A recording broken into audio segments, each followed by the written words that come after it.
Bueno, continuemos con la lectura del libro de Hechos de los Apóstoles.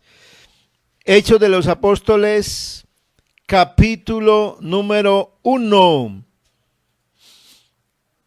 Estábamos mirando el domingo pasado, esperando a que se cumpla la promesa. Después vimos en la noche lo que se consigue cuando se está con Jesús. Nos atrevemos y hoy vamos a mirar en el nombre del Señor Jesús la palabra de Dios desde el versículo 14 y vamos a mirar en el nombre de Jesús desde el versículo 14 de Hechos de los Apóstoles, la bendita palabra del Señor, y vamos a hablar del tema: no descuides lo que Dios te ha dado. No descuides lo que Dios te ha dado.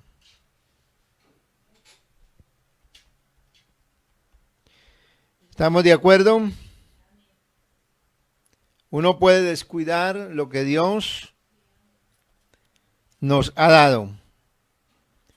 ¿Y por qué no lo escribimos más bien en primera persona, en lo que Dios nos ha dado?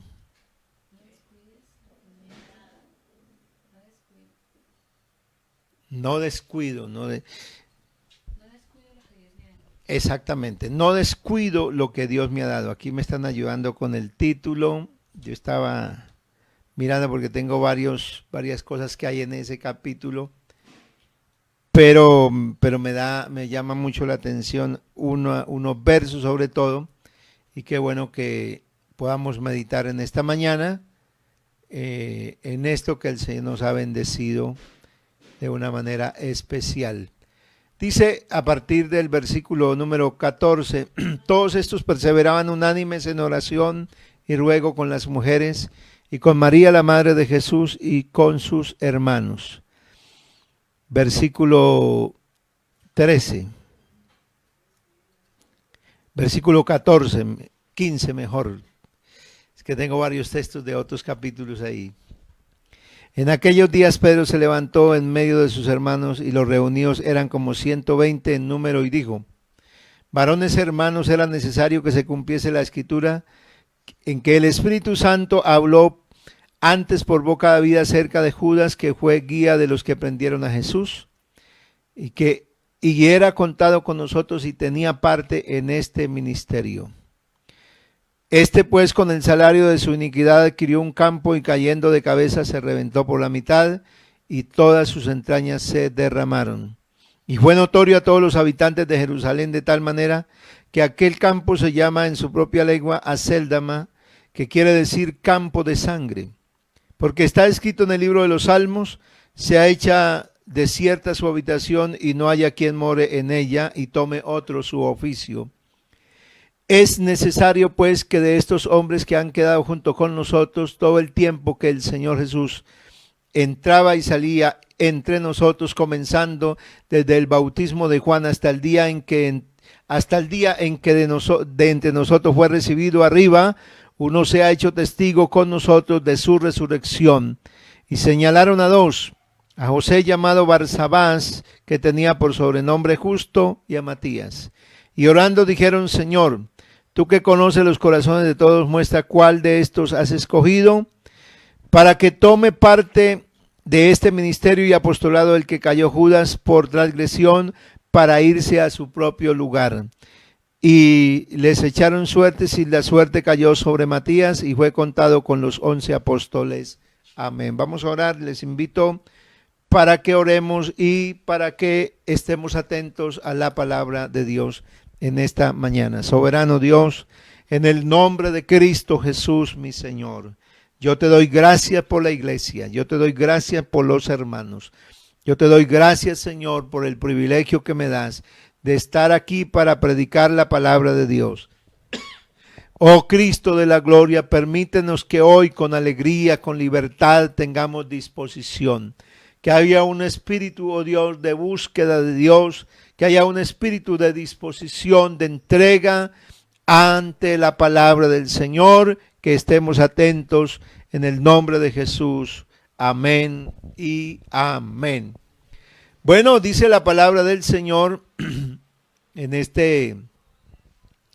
en este tema que hemos elegido, que ya había hablado un poquito, que alcancé a tocar en la escuela dominical, no, en el culto evangelístico, el pasado domingo. Todos estos perseveraban unánimes en oración y ruego. Una de las características de los primeros cristianos, recuerde que no solamente era la oración, porque se ha hecho mucho énfasis en la oración, pero resulta que hay mucha gente que ora, muchísima gente que ora, pero no se relaciona con nadie. Hay muchísima gente que clama a Dios más que cualquiera, pero no se habla con nadie, no se relaciona, tiene malas relaciones. Y la Biblia no apoya esto, la Biblia apoya primero, perseveraban unánimes. Así que la clave aquí es perseverar primero y estar unánimes. Si se está unánime, entonces, o sea, si nos mantenemos como Dios nos hizo, como somos un cuerpo, entonces vamos a conseguir la respuesta que estamos buscando de Dios. Por eso aquí tenemos que tener claro de no descuidemos, no descuido lo que Dios me ha dado, porque Dios me dio el privilegio de ser un pueblo diferente. Dios me dio un privilegio de vivir en armonía. Así que la perseverancia tiene que ver con la unidad del cuerpo. Por eso el apóstol San Pablo dice, solícitos en guardar la unidad del espíritu en un cuerpo.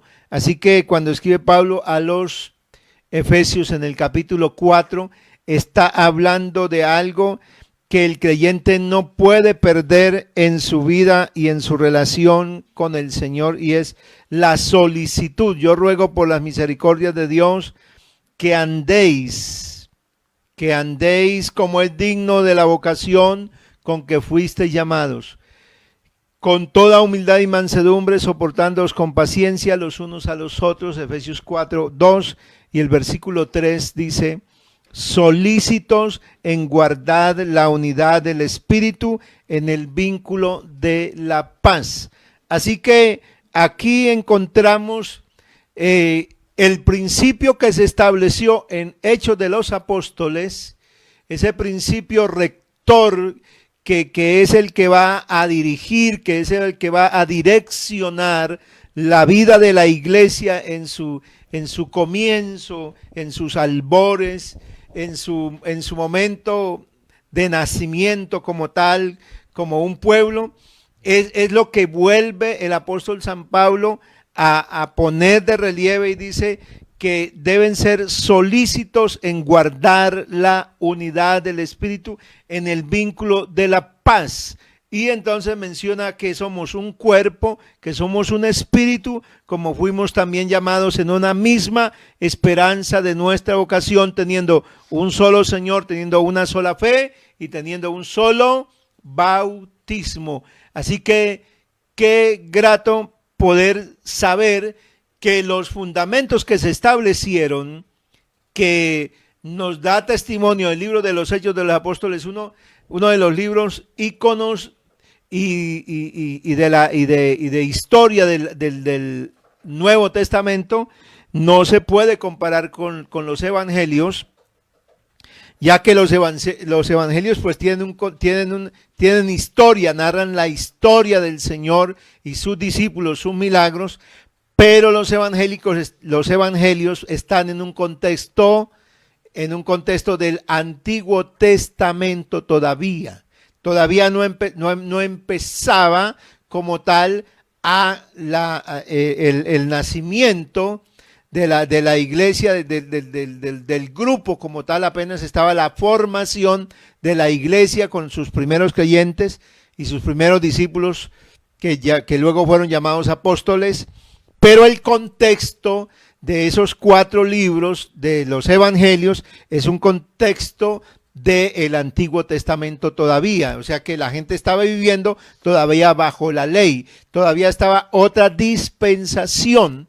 Y es por eso importantísimo tener claro al estudiar este libro de los Hechos de los Apóstoles el contexto, porque decimos que es un libro histórico, pero la historicidad del libro de los Hechos es porque se aplica a otra nueva dispensación. La dispensación Hechos de los Apóstoles es la que muestra la dispensación del Espíritu Santo, la dispensación de la gracia de Dios y de la nueva vida de los discípulos, de los creyentes. Cómo fue el vivir de la iglesia primitiva en los primeros días, cómo fue ese momento. Entonces, teniendo en cuenta ese contexto, es que debemos nosotros mirar cómo es que perseveraron y por qué fueron exitosos, por qué fueron bendecidos de una manera tan grande y de qué manera se manifestaba el Señor.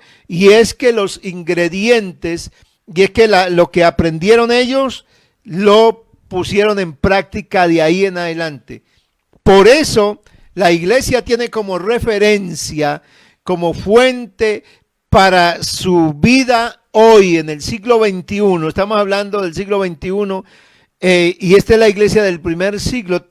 Debemos tener como referencia entonces la vida de los primeros creyentes y en especial Hechos de los Apóstoles, que fue cómo vivieron, cuáles fueron sus prácticas, cómo estuvieron, cómo comenzaron. Comenzaron perseverando unánimes, o sea, si para algo se unían, estaban metidos, era buscando del Señor, obedeciendo. Número uno, escucharon lo que el Señor les dijo: quédense en la ciudad de Jerusalén, no se vayan, hasta que sean llenos con el poder del Espíritu Santo. Y los que se quedaron en Jerusalén, entonces fueron perseverantes en eso que el Señor les dijo, se quedaron ahí. Vimos el domingo pasado los peligros que representaba quedarse en la ciudad de Jerusalén, pero no les importó, sino que sencillamente unánimes en ruego y oración con las mujeres y con María la madre de Jesús y sus hermanos. Jesús lo había enseñado. También le refirió Jesús una parábola sobre la necesidad de orar siempre y no desmayar. Lucas capítulo 18, versículo 1 al 7. Jesús había hablado sobre una necesidad de orar siempre y no desmayar. Entonces, el cumplimiento está en Hechos de los Apóstoles. Ahora vamos a mirar el referente, que es Lucas, que también es el mismo escritor. Dice, diciendo, había en la ciudad un juez, esta es una parábola, que ni temía a Dios ni respetaba a hombre. Había también en aquella ciudad una viuda, la cual venía a él diciendo, hazme justicia de mi adversario. Y él no quiso por algún tiempo, pero después de esto dijo dentro de sí, aunque ni temo a Dios, ni tengo respeto al hombre, sin embargo, porque esta viuda me es molesta, le haré justicia, no sea que viniendo de continuo me agote la paciencia. Y dijo el Señor, oíd pues lo que dijo el juez injusto. ¿Acaso Dios no hará justicia a sus escogidos que claman a él día y noche? ¿Se tardará en responderles? Entonces la oración fue algo que el Señor les habló y les dijo que era una necesidad de ellos, de sus discípulos, orar siempre. La Biblia dice que hay que orar sin cesar. La Biblia también dice constantes en la oración. Hay varios versículos, orando en todo tiempo, con toda oración y súplica, y velando en ello en el Espíritu con toda perseverancia, con toda reverencia. Todo esto lo enseña la palabra del Señor, porque el mismo Señor fue el que lo vivió, ¿no? Dice Lucas capítulo 6, versículo 12 al 16, Jesús para enseñar, porque el libro de los Hechos de los Apóstoles está enmarcado con unas palabras. Lo que Jesús comenzó a hacer y a enseñar hasta el día que fue recibido arriba. O sea que lo que habló en Lucas en su escrito del Evangelio es de las cosas que Jesús comenzó a hacer y a enseñar. Pero ahora el libro de los Hechos de los Apóstoles es la obra del Señor a partir de que Él se va de ellos. Y recuerde que es el eslabón que une los evangelios con ya el comienzo de la iglesia como tal. Y encontramos entonces aquí en la palabra del Señor que Jesús les había enseñado, pero haciendo. En aquellos días, dice el versículo 12, Él fue al monte a orar y pasó la noche orando a Dios. Y cuando era de día, llamó a sus discípulos y escogió a 12 de ellos, a los cuales también llamó apóstoles. Así que el Señor mostró muchas veces que Él enseñó con lo que hacía. Es importante lo que uno hace, porque lo que uno hace es lo que enseña, es lo que va a marcar la pauta de lo que Dios quiere que se viva. También dice la palabra del Señor, y todo lo que pidiereis, Juan 14, 13 y 14, para hablar para tocar estos versos sobre la oración, y todo lo que pidierais al Padre en mi nombre lo haré, para que el Padre sea glorificado en el Hijo. Si algo pidierais en mi nombre, yo lo haré. Así que el Señor habló de pedirle y habló de pedirle en su nombre. Y todo lo que pidierais al Padre en mi nombre, ¿quién lo iba a decir? Dice, lo haré. Para que el Padre sea glorificado en el Hijo. Y si algo pidieres en mi nombre, yo lo haré. Así que aquí vemos la necesidad que el Señor planteó en los creyentes, en los discípulos. Íbamos a necesitar la ayuda de Dios y esa la conseguiríamos cuando nos uniéramos como un solo pueblo y lo buscáramos y le pidiéramos al Señor. Por eso cada petición que yo procuro que muchas peticiones realmente sean de conocimiento de la iglesia, de los hermanos. Hay gente que no le gusta pedir oración. Bueno, todo es respetable. Todo es respetable. Hay gente que no le gusta, si se entera de alguien que está enfermo, que tiene alguna tribulación, no le gusta comentarle a nadie. Él hace todo por su propia cuenta, va y ora y hace una cantidad de cosas. ¿Para qué? Para al final esa persona llevarse la gloria. Para al final esa persona decir, vea, yo fui el que me enteré, yo fui el que oré, yo fui el que ayuné, yo fui el que hice esto, y yo fui el que oré, y Dios fue el que respondió, y la gloria sea para el Señor, dicen algunos. Pero esa gloria sea para el Señor es sencillamente una frase de cajón para echarse uno su propia gloria, para decir, bueno, la gloria para el Señor, pero recuerde que el que fui yo, que el que oró fui yo, que el que estuve ahí fui yo.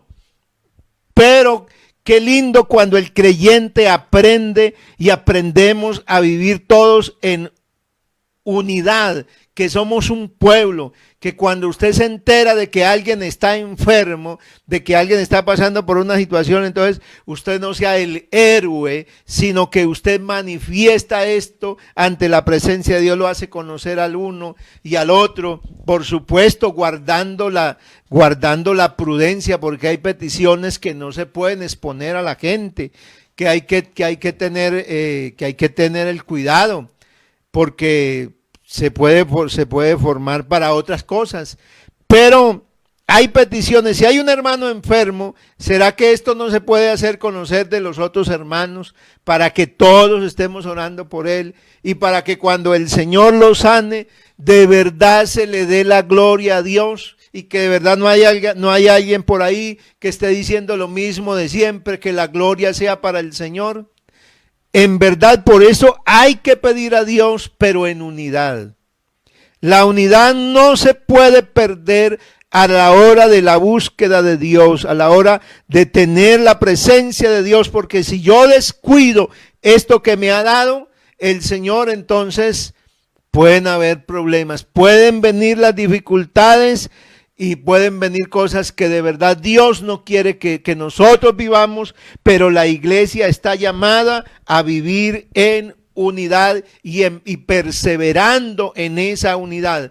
Hoy más que nunca es un reto para la iglesia la unidad. ¿Por qué? Porque como ya no nos vemos, como ya físicamente no nos podemos ni siquiera saludar cuando nos encontramos por la situación que está pasando, pero no es otra cosa que la prueba de a ver quién de verdad permanece en unidad o quién de verdad se aparta del cuerpo, se sale de la unidad y se va por allá a hacer cosas que Dios no lo mandó. Terminando este versículo número 14, dice la palabra de Dios en el versículo 15, como estamos haciendo una lectura de Hechos. En aquellos días se levantó en medio de los hermanos, Pedro, se levantó Pedro, y los reunidos eran como 120 en número, y dijo: varones hermanos, era necesario que se cumpliese la escritura en que el Espíritu Santo habló antes por boca de David acerca de Judas, que fue guía de los que prendieron a Jesús. Estos versículos 15 y 16, el apóstol Pedro los trae a la memoria recordando los escritos de los Salmos. Y está diciendo entonces que en el libro de los Salmos se había hablado entonces del ministerio, precisamente del ministerio que Dios le había entregado y de lo que había pasado con un hombre llamado Judas. Es importante tener en cuenta lo que dice la Escritura para que nosotros podamos tener claridad. Habían 120 en número, pero cuando se vive en unidad, cuando se vive en la búsqueda de Dios, Dios siempre da la dirección de lo que hay que hacer, de qué hay que hacer y en qué momento hay que hacerlo y por qué hay que hacerlo. Aquí estos versículos nos dicen que había algo que había que hacer y había un tiempo para hacerlo. Y está citando entonces la escritura en que habló el Espíritu Santo por boca de David. Así que qué hermoso es que nosotros podamos tener de verdad eso en la mente. Eso que esté ahí en nosotros para llevarnos a qué? A aprender que Dios nos va a enseñar qué es lo que debemos hacer. Que Dios nos va a decir hasta dónde, hasta cuándo, hasta qué momento es que nosotros debemos movernos, debemos dejarnos guiar por el Señor. Dice la palabra del Señor entonces, el apóstol está mencionando a Judas, que fue guía de los que prendieron al Señor. Y el versículo 17, donde quiero hacer un énfasis también grande, y era contado con nosotros y tenía parte en este ministerio. Aquí encontramos algo muy, muy importante para no olvidar hoy, para no descuidarlo hoy. Dios ha llamado sin número de personas a su viña, a servirle. Los ha elegido para ser salvos, pero también nos ha elegido para cumplir un trabajo, un ministerio en esta tierra, en su obra. Pero como en el caso de Judas, también la misma Biblia señala, también en las cartas, dice la Biblia que de entre nosotros se levantarán hombres que se apartarán, que se irán tras la avaricia, que, bueno, hay una cantidad de cosas que sigue diciendo la Biblia, que de entre los mismos que lleguen habrá gente que se va. Pero ¿es la voluntad de Dios la gente que se va? ¿Es la voluntad de Dios la gente que se aparta? No, no es la voluntad de Dios. Es el Señor más que nunca quiere salvarnos. Hay un caso particular y único en el caso de Judas, y es de la soberanía de Dios.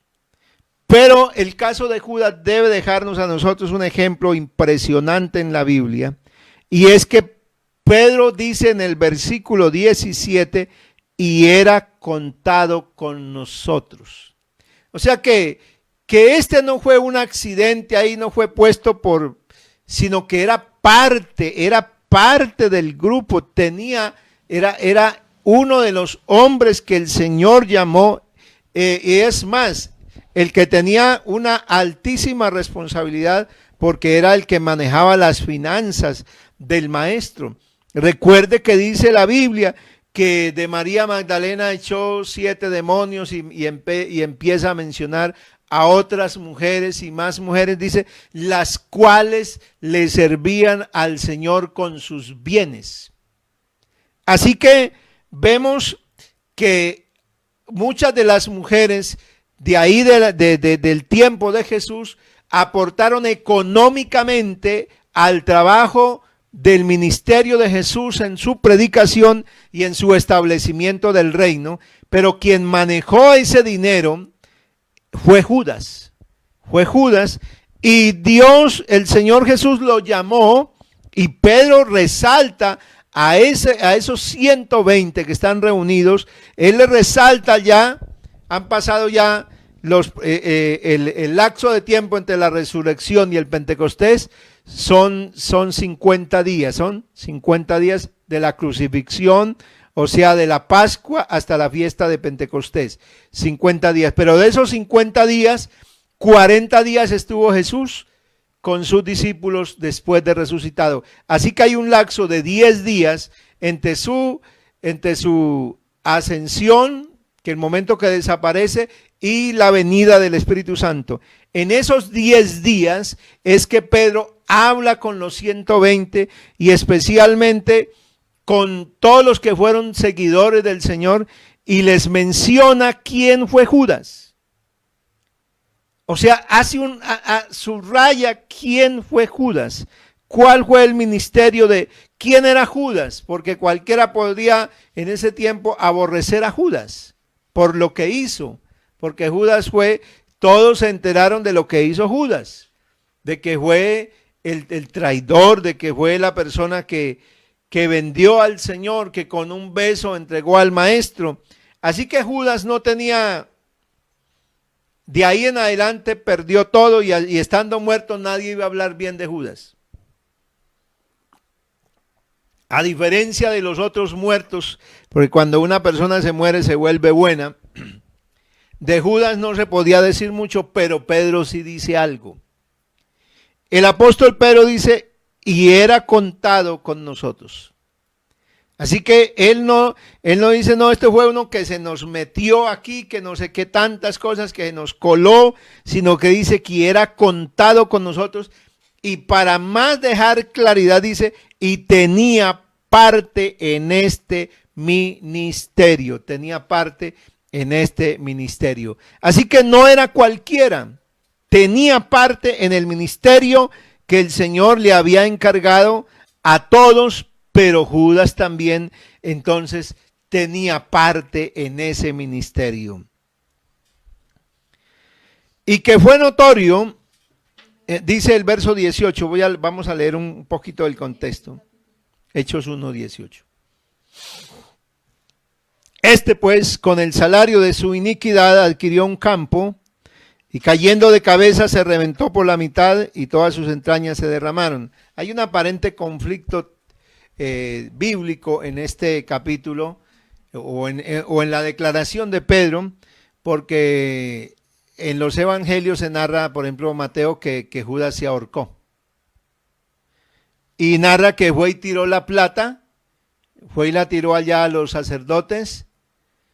También dice eso, no dice que Judas comprara ningún campo, pero resulta que Lucas sí dice que compró un campo. Pero como la Biblia es el mejor intérprete y es la que aclara las cosas, pues hay que dejar que la Biblia sea la que explique. Bueno, la compra del campo, dice Mateo 27, versículos 6 al 8, que cuando Judas llegó con la plática arrepentido, porque como vio que prendieron al Señor y que ya lo iban a matar, entonces Judas se arrepintió y corrió con el dinero que tomó, las 30 piezas de plata, y fue hasta los sacerdotes.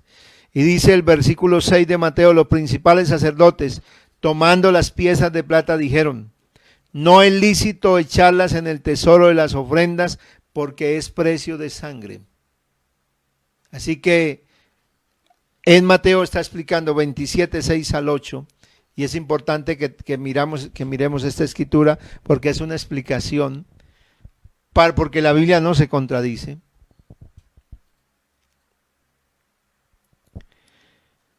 Y después de consultar, versículo 7, compraron con ellas el campo del alfarero para sepultura de los extranjeros, por lo cual aquel campo se llama hasta el día de hoy campo de sangre.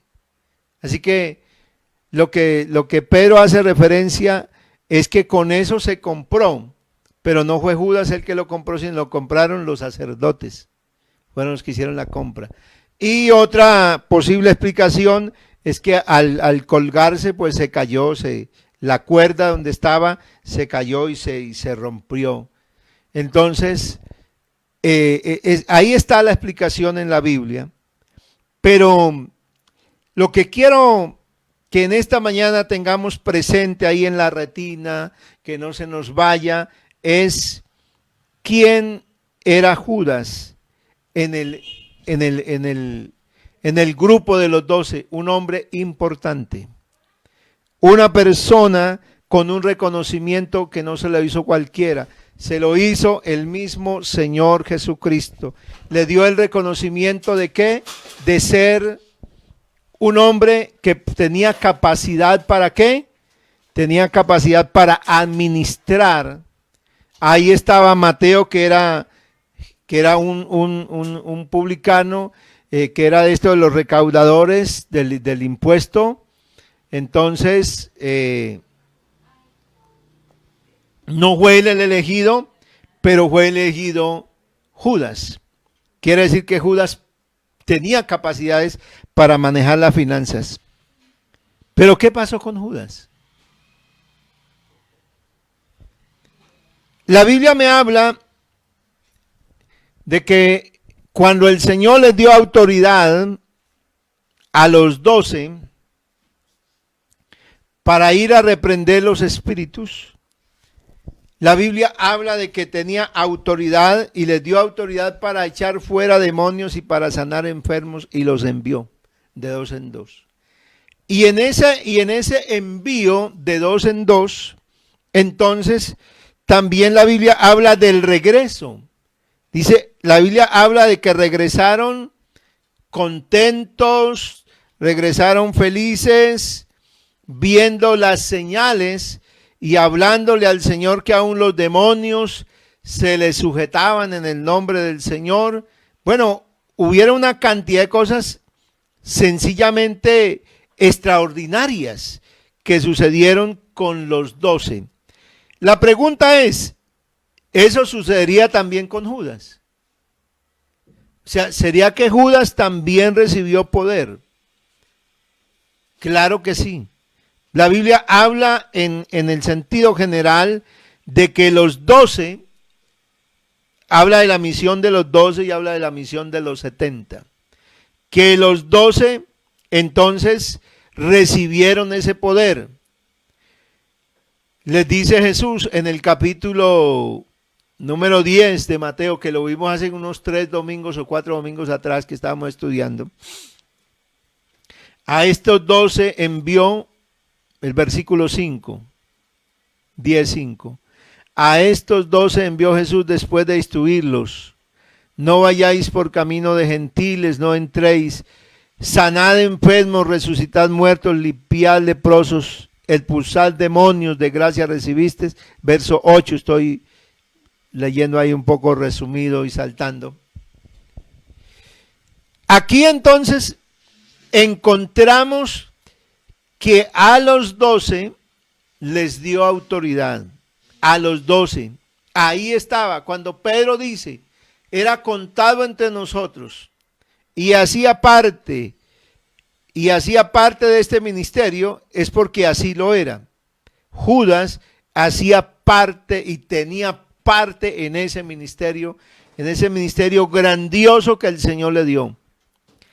Y les dio, bueno, advertencias de cómo les iba a tocar, les dio palabras de ánimo a los 12, también les corrigió, también les dijo, bueno, cuando llegaron felices les dijo, no se alegren mucho de que los demonios se sujeten, no se alegren mucho, porque yo veía a Satanás descender del cielo como un rayo. Alégrense porque vuestros nombres estén escritos en el libro de la vida. Pero el Señor también dijo, en aquel día muchos me dirán, en tu nombre profetizamos, en tu nombre hicimos muchos milagros, en tu nombre, y van a usar el nombre del Señor, y resulta que Judas puede decir eso. Porque Judas fue uno de los que en su nombre echó fuera a los demonios. En su nombre también sanó enfermos. Pero Judas no fue salvo. ¿Por qué? Porque él tenía parte en ese ministerio, pero no lo valoró. Él no miró lo que Dios le había dado, no lo observó como lo observaron los otros, sino él lo miró, quizás porque la Biblia dice que Judas, cuando habló de que el Señor, una mujer llega y parte un frasco de mucho precio de alabastro con un perfume de nardo puro, llega Judas y dice que viéndolo, dice, qué desperdicio, esto se hubiera podido vender por más de 300 denarios y dárselo a los pobres.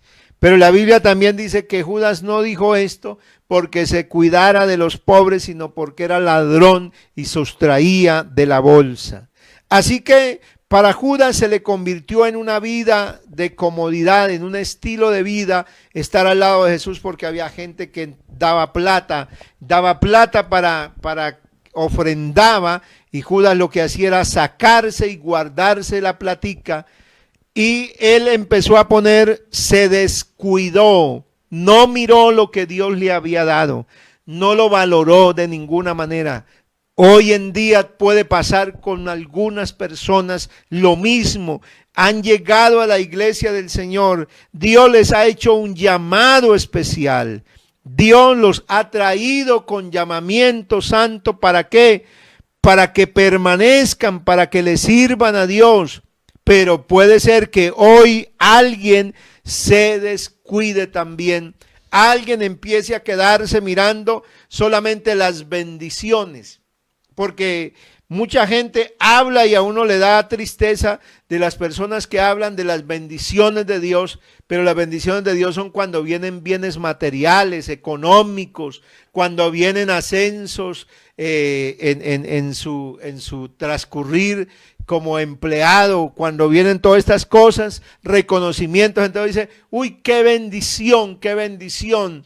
Pero cuando uno se enferma, cuando uno viene momentos difíciles, entonces la gente dice, no, es que maldición, no sé qué se me hizo el Señor, para dónde se me iría, que me ha dejado solo.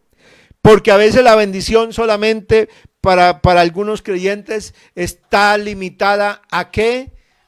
A solamente las cosas que vengan y que contribuyan aquí con el desarrollo personal y absolutamente secular, pero esas no son las bendiciones que el Señor de verdad está hablando. Las bendiciones espirituales de Dios, por supuesto, que tienen que ver con lo material, no podemos nunca negarlo, porque Dios sana, porque Dios provee, porque Dios restaura, porque Dios hace milagros. Pero la bendición más grande que Dios le haya dado a un creyente, a una persona, es sentir la salvación de Él en su vida. Es saber que estamos aquí de una manera pasajera en este mundo, es saber que no nos podemos apegar a las cosas materiales, porque lo que hay en este mundo todo se va a acabar y todo se quedará aquí. Nuestra propia existencia y nuestro propio cuerpo y todo lo que poseamos quedará aquí, pero nos va a quedar la vida eterna si guardamos esta bendita palabra. Eso es lo que nos va a quedar. Así que todas las cosas las puede conseguir la gente y aún sin temerle a Dios. Yo sé que Dios es el que le da a todos, porque la Biblia también es categórica en decir que Él es el que da a todos vida y aliento y todas las cosas. ¿A quiénes? A todos, o sea, a los creyentes y no creyentes, a los que tienen fe y a los que no tienen fe, a los incrédulos, les da también a todos. Pero la salvación es por gracia y hay que recibirla, y es un llamado que el Señor le hace a uno, y es algo que Dios lo cuenta a uno entre. Dios quiere contarte a ti, estimado hermano, y te sigue contando a ti entre los salvos, entre los escogidos, entre los llamados a ser un cuerpo, a ser la iglesia del Señor. Usted también tiene parte, pero si usted se descuida, si nosotros nos descuidamos de lo que Dios nos ha dado, pues entonces nos puede pasar lo que le pasó a Judas. Porque por amar el premio de la avaricia, por amar el premio de las monedas y de las cosas puramente materiales, pensó gran cosa tener unas pocas monedas, irlas guardando quizás. El Señor sabía todo lo que Judas hacía y no lo reprendió. Él sencillamente cada día enseñaba la palabra, pero nunca le dijo a Judas: ¿usted qué está haciendo? Nunca le dijo el Señor a Judas: yo te estoy viendo todo lo que haces. No se lo dijo, pero todos los días mientras Jesús enseñaba, Judas escuchaba. Todos los días, mientras nosotros estamos en el camino de Dios, mientras escuchamos la palabra, sabemos qué Dios nos está diciendo. Pero a veces la gente no se convence. Algunos no queremos como convencernos, porque como Dios no nos lo dice ahí literalmente, lo dice: oiga, Juanito, es a usted el que le estoy diciendo. No, Dios lo dice, pero es que el que ha recibido el llamado de Dios debe darse por entendido que cuando Dios nos habla no es para el hermano fulanito, sino que Dios nos está hablando para el hermano mí, para ese hermano que soy yo, para este personaje. Dios nos está hablando porque nos llamó. Era contado y tenía parte en este ministerio. En aquellos días, voy a volver a leer lo del capítulo 6, el versículo 12 de Lucas. En aquellos días Jesús se fue al monte a orar y pasó la noche orando a Dios. Y cuando era de día llamó a sus discípulos y escogió a 12 de ellos, a los cuales llamó también apóstoles. O sea, de los discípulos llamó y los llamó apóstoles. A Simón, y bueno, toda la lista, y a Judas Iscariote, el que llegó a ser el traidor, dice ahí en Lucas. Así que Dios lo llamó. Dios, ¿a cuántos ha llamado? ¿A cuántas personas hoy ha llamado y está llamando el Señor? Ha llamado Dios. Pero ¿en qué nos habremos enfocado? ¿Para qué tendrán muchos a Dios? Para que en el momento en que las cosas no estén bien, llamar, buscarlo en oración y pedirle a Dios que le resuelva las situaciones. Sí, tristemente para muchas personas Dios es solamente eso. El Señor Jesús es el que le resuelve los problemas, es el que los saca de los líos, pero tan pronto están bien, tan pronto las cosas están en calma, se olvidan de Dios. Se olvidan de ser fieles a Dios, ya no lo buscan. Ya cuando hay el problema, entonces la gente ya no deja de hablar mal cuando está la situación, deja de hablar mal del pastor, del vecino, del diácono, del líder. Pero tan pronto las cosas se le arreglan a él, Dice, no, ese pastor tal por cual, ese líder de allá no sé qué más, ese hermano no sé qué más. Yo por eso no me hablo con nadie, yo por eso aquí le clamo a Dios, aquí yo con Dios y nadie más. Eso es hipocresía. Eso no es una vida que a Dios le agrade, porque Dios tiene una iglesia que es un cuerpo y se va a llevar una iglesia que es un cuerpo. Esa vida es una vida de peligro. ¿Por qué? Porque dirá, no, yo también hago milagros, yo también voy y hago mis oraciones, yo no necesito llevarme a nadie que me acompañe. Pues siga haciendo milagros. ¿Por qué? Porque el que sigue apartado del Señor así y no reconoce su iglesia, entonces va a correr el peligro que corrió Judas. Era contado. Recuerde, Judas era contado. Judas tenía parte en el ministerio. Pero también la Biblia dijo a través del salmista, y dice el apóstol Pedro en el versículo 19 del capítulo 1, y fue notorio a todos los habitantes de Jerusalén de tal manera que aquel campo se llama en su propia lengua Acéldama, que quiere decir campo de sangre, porque está escrito en el libro de los Salmos, sea hecha desierta su habitación y no haya quien more en ella y tome otro su oficio. Dios no se va. Dios no se va. Nadie es indispensable, absolutamente nadie somos indispensables. No es que porque yo estoy aquí es que la iglesia está marchando, no. La iglesia marcha porque Dios está. Porque Dios es el dueño, porque Dios fue el que la compró. Pero esto no funciona. Es que si yo no hubiera estado este tiempo aquí, la iglesia no había funcionado. Mentira, no podemos creernos eso. No, es que si yo no hubiera llegado de pastor aquí, no, esa es una mentira. Y el que se crea eso está absolutamente equivocado. Es que si uno llega aquí, el pastor que ha llegado aquí ha llegado por un llamamiento que Dios le ha dado y lo ha traído, pero debe permanecer fiel. El diácono que ha llegado, el líder de música, el líder de jóvenes, el líder de orcas, de escuela dominical está, y Dios le ha dado la oportunidad porque Dios lo ha llamado y lo ha puesto ahí.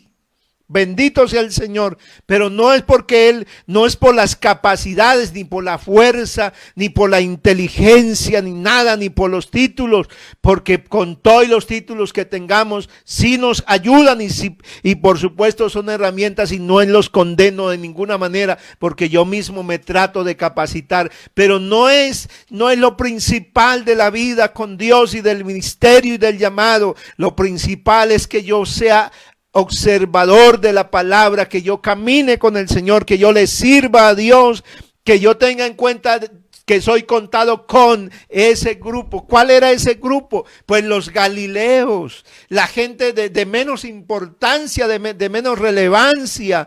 A veces la gente estudia algo, qué triste, porque hay gente que estudia algo y siente que porque estudió algo, que le parece que ya conoce todas las ciencias del mundo, cuando ignora absolutamente todo. Qué triste por eso, pero qué bueno por aquellos hombres que no se avergonzaron y nunca se avergonzarán a pesar del título. Yo conozco gente profesional y capacitada que de verdad se mantiene en unidad como es en el cuerpo. Bendito sea el Señor, que están ahí sirviéndole a Dios, que los títulos no hablan de ello, no los mencionan, porque aquí lo que tenemos que mencionar es quién nos salvó, quién nos ayuda, quién nos guarda, quién nos bendice. Y claro, hay que valorar, hermano, hay que valorar lo que Dios nos ha dado. A uno le parece sencillo, a veces por el problema, por la situación, tomar el primer atajo lo más rápido para salir de la situación. Pero mire, Judas tomó el atajo rápido. Mire, estaba la platica, una bolsa de monedas. Y mire, todo lo necesitamos prender ese malhechor. Y Judas, que se había inclinado ya por el dinero, por las cosas materiales, su corazón no estuvo en las enseñanzas de Jesús. Él escuchaba las enseñanzas, él hizo los milagros, pero su corazón no estuvo con el Señor, no estuvo con él. Uno podrá estar en la iglesia quizás hasta con cargos, pero no estar con Dios, no estar obedeciéndole, estar en desacuerdo. Yo voy, pero no, a mí no me gusta. Hay gente que funciona en la iglesia, pero en desacuerdo con el pastor. Por favor, si estás así, arrepiéntete. Arrepiéntete. ¿Por qué? Porque el Señor de seguro que Él le está dando tiempo. Dios nos da tiempo a todos, seguro. Dios, así como lo hizo con Judas, no lo corrigió en el sentido de llamarlo personalmente. Solamente un día sí lo señaló. Porque Judas sí fue señalado la última noche. Alguien preguntó, ¿y quién es el que me va a entregar? Y dice, el que moja el pan conmigo. Ese es. Y en ese momento ya identificó quién era, porque lo dijo, quién era el que mojaba el pan. O sea que había una costumbre de que metían el pan y lo mojaban. Y ahí estaba Judas y lo metió con Jesús. Ahí lo señaló, pero ni con eso. Judas estaba cegado. Estaba cegado. Qué triste cuando la gente se ciega. Se ciega. No porque me hicieron, porque a mí me hirieron, porque no sé cuántas, porque esto. Y hay maneras en que la gente se ciega para apartarse del Señor. Pero eso es triste. Uno tiene que reconocer que todos aquí somos seres humanos, somos personas. Y todos como seres humanos nos equivocamos. Todos, el pastor se equivoca. Sí, el pastor tiene errores como cualquier otro ser humano, tiene errores como pastor, como esposo, como padre. Sí, tiene errores. Se comete faltas, se equivoca. Pero ¿cuál es el problema? ¿Ese es el problema? No, el problema no es ese. El problema es que se haga un sabio, se haga el que él no se equivoca. Ese es el gravísimo problema del ser humano. No reconocer las equivocaciones y los errores. Porque cuando uno no reconoce las equivocaciones y los errores, entonces no mejora nunca, no cambia. Y entonces estará siempre buscando en los demás el error para condenarlo. Todo el que no reconoce los errores siempre se lo busca a los demás. Esa es algo que me he aprendido en la vida, es eso. El que no reconoce los errores se lo busca a los demás y le busca qué error tiene y se lo saca y le reclama. ¿Pero por qué? Porque él está ciego, no se da cuenta que él también comete errores, pero él no reconoce errores. Que hay gente perfecta. No, señores, hay uno solo que es perfecto, que es Dios. Hay un solo Dios, no hay más dioses aquí. Solamente nosotros somos llamados por Dios para ser salvos. Que Dios nos guarde. Este libro de Hechos de los Apóstoles debe dejarnos una enseñanza profunda, una enseñanza grande. Es el libro del mover del Espíritu, de la iglesia viviendo en la presencia de Dios, pero viviendo en comunidad. Es el libro donde los llamados están unánimes. Es el libro donde se oye con claridad lo que el Señor manda y se obedece. Ese es Hechos de los Apóstoles. Es un libro que nunca tendremos que sacarlo de nuestro estudio, porque la gente dice, uy, yo Hechos de los Apóstoles. Ay, no, eso ya lo sabemos de memoria. Ese es el problema, creer que uno ya sabe de memoria todas las cosas cuando no se las sabe. Bendito sea el Señor. Así que estaba escrito que sea hecha desierta su habitación y no haya quien more en ella y tome otro su oficio. Es necesario pues que de estos hombres que han quedado, o que han estado mejor, juntos con nosotros, versículo 21, para resaltarlo yo.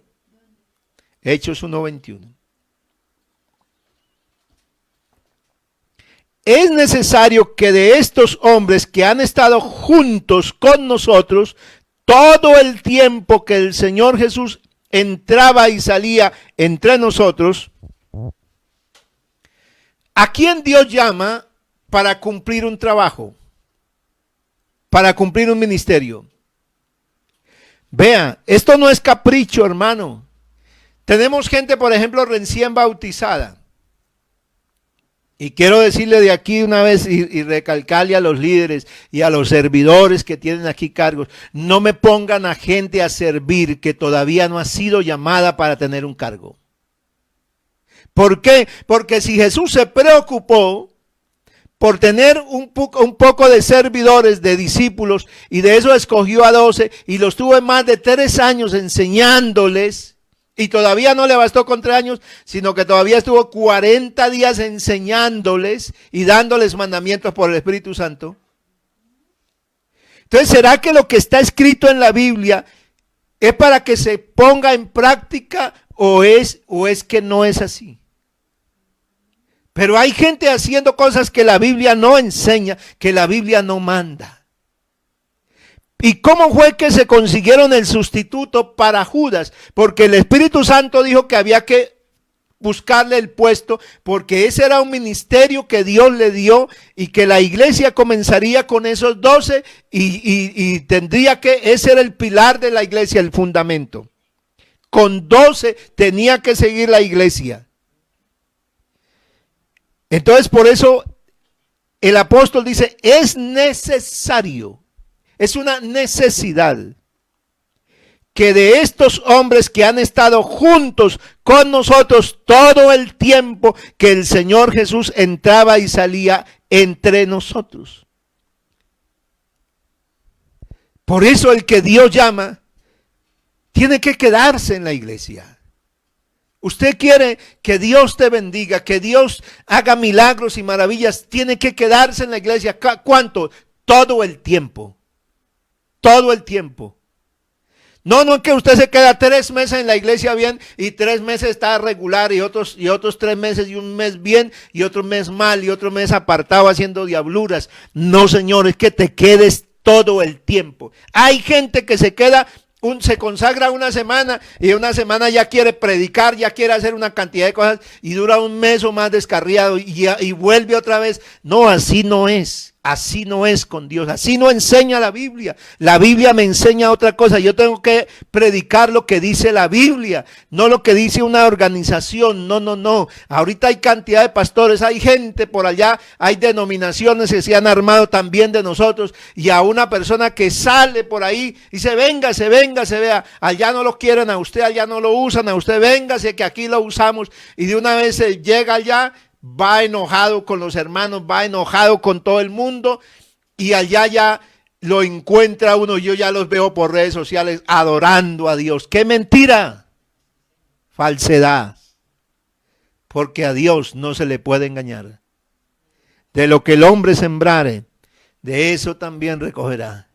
Tenemos que estar prestos, que nosotros debemos permanecer en el Señor, no unos días, todo el tiempo. Es necesario que de estos hombres que han estado junto con nosotros, todo el tiempo que el Señor Jesús entraba y salía ante nosotros, comenzando desde el bautismo de Juan hasta el día en que de nosotros fue recibido arriba, sea uno hecho testigo con nosotros de su resurrección. Vea, para ser testigo del Señor, porque eso es lo que la gente quiere y anhela.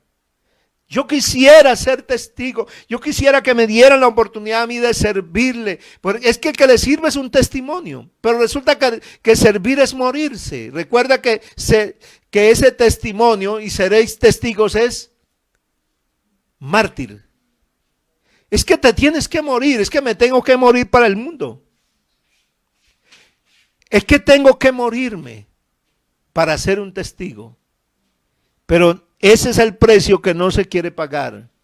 Pero sí se quiere servir. Pero servir de cualquier manera. Por eso el mensaje no impactará a nadie y no salvará a nadie.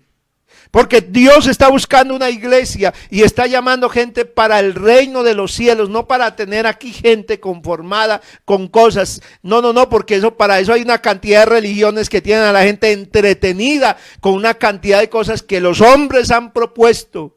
Pero Dios se va a llevar una iglesia para el cielo, y es una iglesia que no tuviera mancha, ni arruga, ni contaminación, ni nada semejante.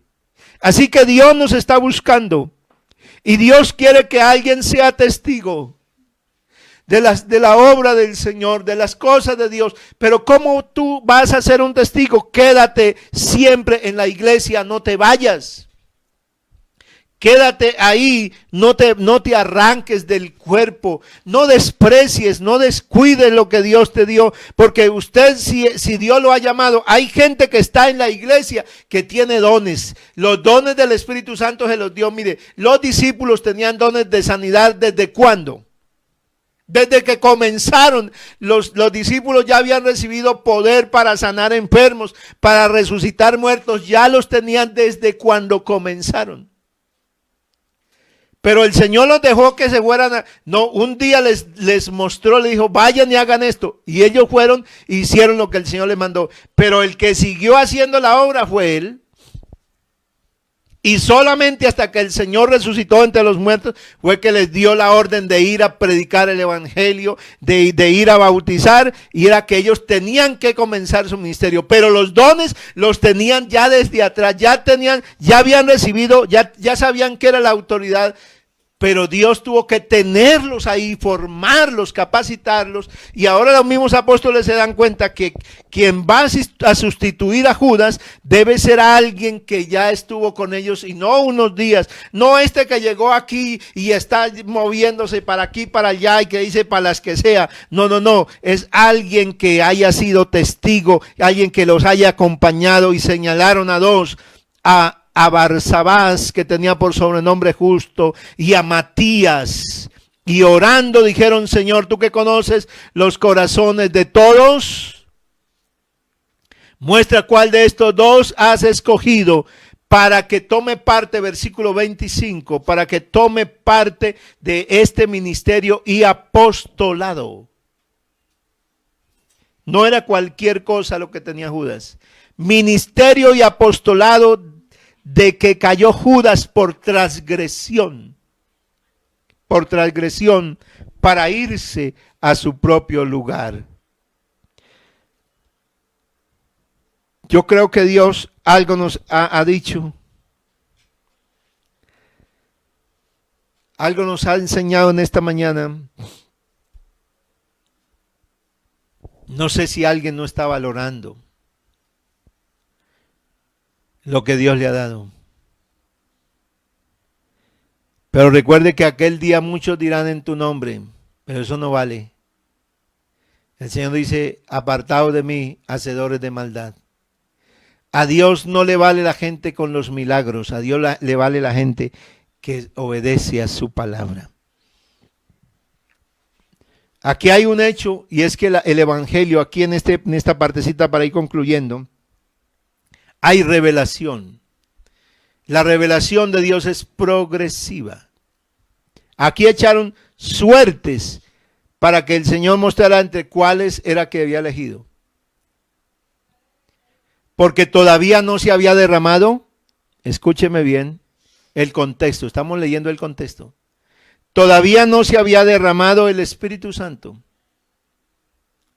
Por eso hoy, para la iglesia no echamos suertes, porque tenemos el Espíritu Santo. Y el Espíritu Santo es el que pone y dice, a través de la iglesia el creyente hace ver qué es lo que el Espíritu Santo quiere. O sea, qué es lo que el Señor quiere. Por eso el Evangelio, la Biblia, hay que leerla en su justo contexto. Y dice que, y echaron suertes y cayó sobre Matías y fue contado con los 11 apóstoles. Y entramos ya para la siguiente en el capítulo 2, que es el Espíritu Santo. Pero creo que vamos a dejar hasta aquí la palabra del Señor y vamos a darle gracias a Dios. Aquí los títulos no son lo más relevante. Aquí es el llamado. ¿A qué me llamó? ¿Para qué te llamó Dios a ti? Nunca te vayas. No desprecies lo que Dios te dio. Nunca lo dejes. Porque lo que Dios te dio es tan valioso, es tan extraordinario, que no se puede medir con ningún dinero, no se puede cuantificar. Es muy grande. Así que yo te invito, estimado hermano y amigo, si Dios te está llamando, entrégate a Cristo.